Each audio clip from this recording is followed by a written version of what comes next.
Bienvenue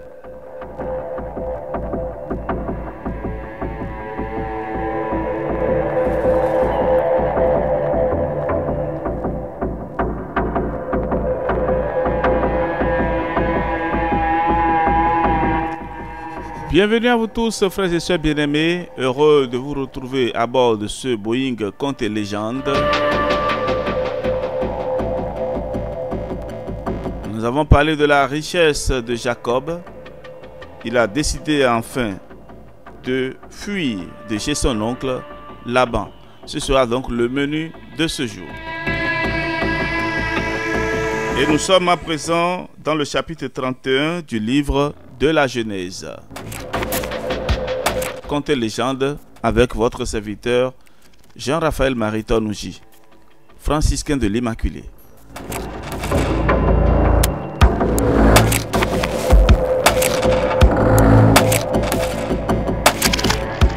Frères et sœurs, nous avons pris l'envol et après le décollage, bienvenue à vous tous et toute l'équipe vous salue. Et je bénis le Seigneur qui nous a donné encore le jour aujourd'hui. C'est lui qui nous donne la vie, c'est lui qui nous donne la lumière. Et nous le bénissons, nous lui rendons gloire. Genèse 31, vous pouvez donc suivre avec nous cette histoire. Très belle histoire. Jacob s'enfuit de chez Laban. Jacob entend les fils de Laban dire: Jacob a pris tout ce qui appartenait à notre père, et c'est avec les biens de notre père qu'il s'est enrichi.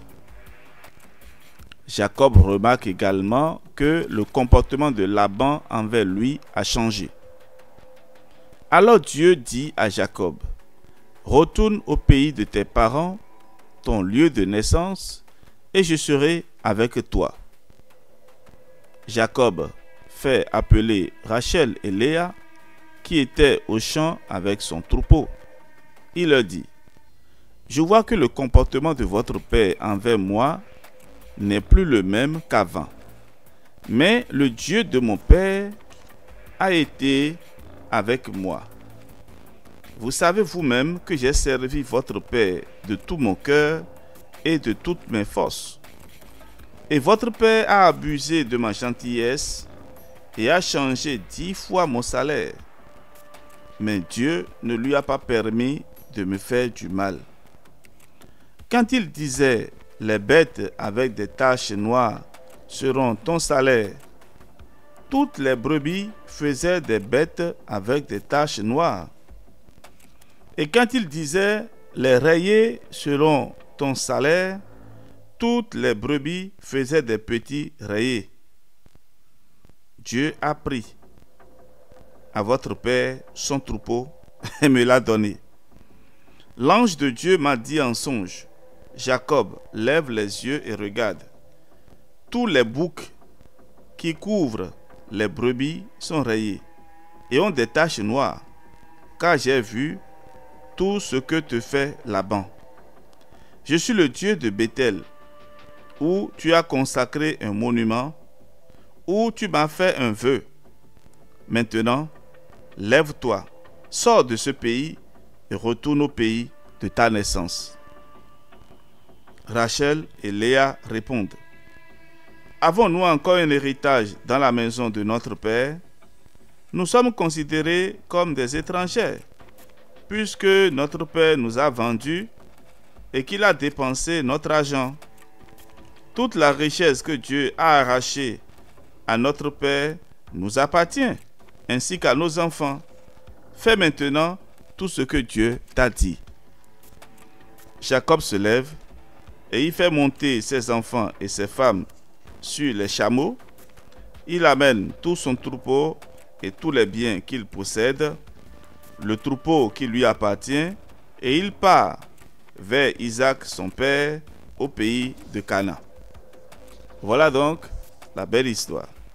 Que pouvons-nous retenir? Le Seigneur Dieu a le souci de ceux qu'il bénit. Même lorsque les gens essaient de leur faire du mal, Dieu transforme ce mal en bien. Il va même jusqu'à donner la richesse des autres à ceux qu'il a bénis.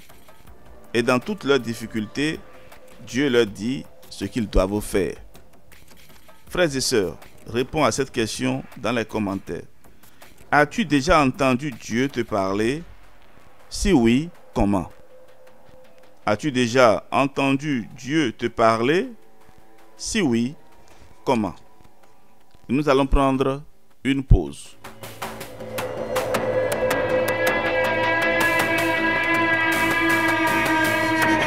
Alors, nous venons de voir Jacob qui est en train de fuir avec toute sa famille et ses richesses. Qu'est-ce que Laban, son oncle, va faire? C'est la suite de l'histoire que nous trouvons toujours dans Genèse chapitre 31. Le troisième jour, on annonce à Laban que Jacob s'est enfui. Il prend avec lui ses frères, le poursuit et le rattrape dans la montagne de Galade après 7 jours de marche. Mais la nuit, Dieu apparaît en songe à Laban, l'araméen, et lui dit: ne parle pas à Jacob, ni en bien ni en mal. Comme Jacob avait dressé sa tente sur la montagne, Laban dresse aussi la sienne avec ses frères sur la montagne de Galade. Alors Laban dit à Jacob: qu'as-tu fait? Pourquoi m'as-tu trompé et pourquoi amènes-tu mes filles comme des prisonnières? Pourquoi as-tu pris la fuite en cachette et ne m'as-tu pas averti? Je t'aurais laissé partir au son du tambourin et de la harpe. Tu ne m'as pas permis d'embrasser mes fils et mes filles. Tu as agi comme un insensé. Je suis assez fort pour vous faire du mal, mais le Dieu de votre père m'a dit hier: ne parle pas à Jacob, ni en bien, ni en mal.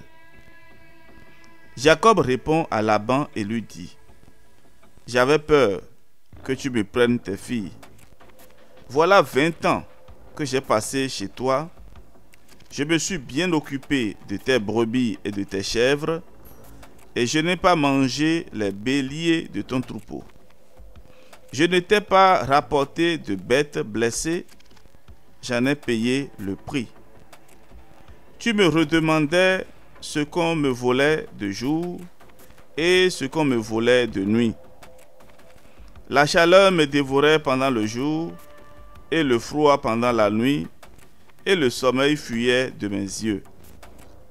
J'ai passé 20 ans dans ta maison et je t'ai servi 14 ans pour tes 2 filles et 6 ans pour ton troupeau.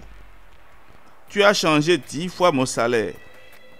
Si le Dieu de mon père, celui que craint Isaac, le Dieu d'Abraham, n'avait pas été avec moi, tu m'aurais maintenant renvoyé les mains vides. Dieu a vu ma souffrance et le travail de mes mains, et hier, il m'a donné raison. Frères et sœurs, ce n'est pas tout. Sur la montagne de Galade, Laban dit à Jacob: tes femmes sont mes filles, tes enfants sont mes petits-enfants. Ce troupeau est mon troupeau et tout ce que tu vois est à moi. Et que puis-je faire aujourd'hui pour mes filles ou pour leurs enfants qu'elles ont mis au monde? Viens, faisons alliance, toi et moi, et que cela serve de témoignage entre toi et moi. Jacob prend une pierre et il la dresse pour monument, puis il dit à ses frères: ramassez des pierres. Ils prennent des pierres, les empilent et mangent là sur ce tas de pierres. Laban nomme cet endroit Jégar, Saaduta, et Jacob, quant à lui, l'appelle Galed. Laban dit: que ce tas de pierres serve aujourd'hui de témoignage entre toi et moi. C'est pourquoi on lui a donné le nom de Galed. On l'appelle aussi Mispa, parce que Laban dit que Dieu nous surveille quand nous nous serons l'un et l'autre perdus de vue. si tu maltraites mes filles, et si tu prends encore d'autres femmes, ce n'est pas un homme qui en sera témoin, c'est Dieu lui-même qui sera témoin entre toi et moi. » Laban dit encore à Jacob: « Que ce tas de pierres et ce monument soient témoins que je n'irai pas vers toi au-delà de ce tas de pierres, et que toi non plus, tu ne viendras pas vers moi au-delà de ce tas de pierres et de ce monument pour agir méchamment. Que le Dieu d'Abraham et de Nachor, que le Dieu de leur père soit juge entre nous. » Jacob jure par le Dieu de son père Isaac et offre un sacrifice à Dieu sur la montagne, puis il les invite tous à manger. Ils mangent tous et passent la nuit sur la montagne. Laban se lève tôt le matin, embrasse ses fils et ses filles et les bénit. Ensuite, retourne chez lui.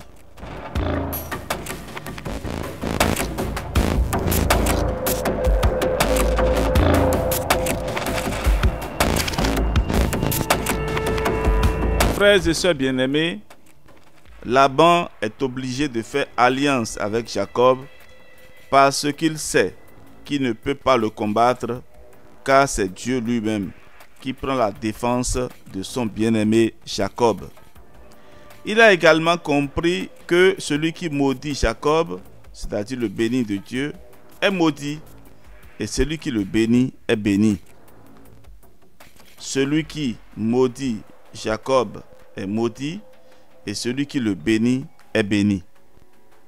Alors mon frère, tu vas répondre à cette question dans les commentaires. Pourquoi est-il bon de bénir les bien-aimés de Dieu? Pourquoi est-il bon de bénir les bien-aimés de Dieu? Voilà, frères et sœurs, nous allons nous arrêter là. Et la suite de l'histoire, c'est Jacob qui se prépare à rencontrer son frère Ésaü. Vous vous rappelez, et voilà comment Jacob a quitté son frère. Et voilà, il se prépare à rencontrer son frère. Et nous en parlerons dans la prochaine édition de Contes et légendes. Alors, chers amis, frères et sœurs, faisons beaucoup attention. Il y a des personnes à qui on ne peut pas faire du mal. C'est-à-dire que, naturellement, Dieu les a bénis. Dieu les a bénis. Il ne faut même pas tenter quoi que ce soit contre ces personnes-là. Il y en a qui s'amusent en voulant faire du mal aux consacrés, en voulant faire du mal aux prêtres. Méfiez-vous, frères et sœurs, vous ne savez pas comment Dieu a choisi celui-là. Même si devant toi il est un pécheur, tu ne sais pas comment Dieu l'a choisi. Faites beaucoup attention, sinon c'est avec Dieu que vous allez faire ce combat.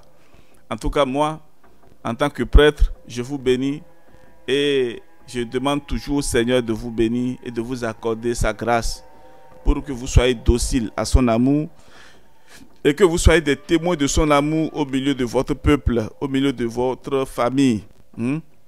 C'est très important. Moi, je bénis le Seigneur pour la vie qu'il m'a donnée et je veux être toujours un instrument dans ses mains pour annoncer sa parole de vérité.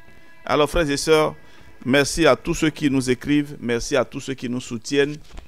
Je bénis les familles dans lesquelles ces contes et légendes sont partagés. Il y a une maman qui me disait il y a quelques jours qu'elle écoute contes et légendes avec ses enfants. Et à la fin, ils partagent donc quelques moments ensemble, en faisant donc des commentaires sur l'histoire que nous avons passée. Cela leur permet donc de connaître un peu la Bible. Ils ont la paresse de prendre la Bible et de lire. Alors frères et sœurs, c'est justement l'objectif que nous nous sommes donné cette année, de parler de la Bible, de parler de la parole de Dieu, d'exposer la parole de Dieu sous toutes ses formes. Et vous allez constater que avec ces méthodes de communication, chacun trouvera donc sa part. Ceux qui sont habitués à écouter contes et légendes, ceux qui sont habitués à écouter la bénédiction du soir, c'est toujours la parole de Dieu. Ceux qui sont habitués aussi à suivre nos séances de prière, c'est toujours la parole de Dieu. Il faudrait que nous nous approprions de la parole de Dieu cette année. Que Dieu soit votre joie. Au nom du Père et du Fils et du Saint-Esprit. Amen. À demain pour la suite.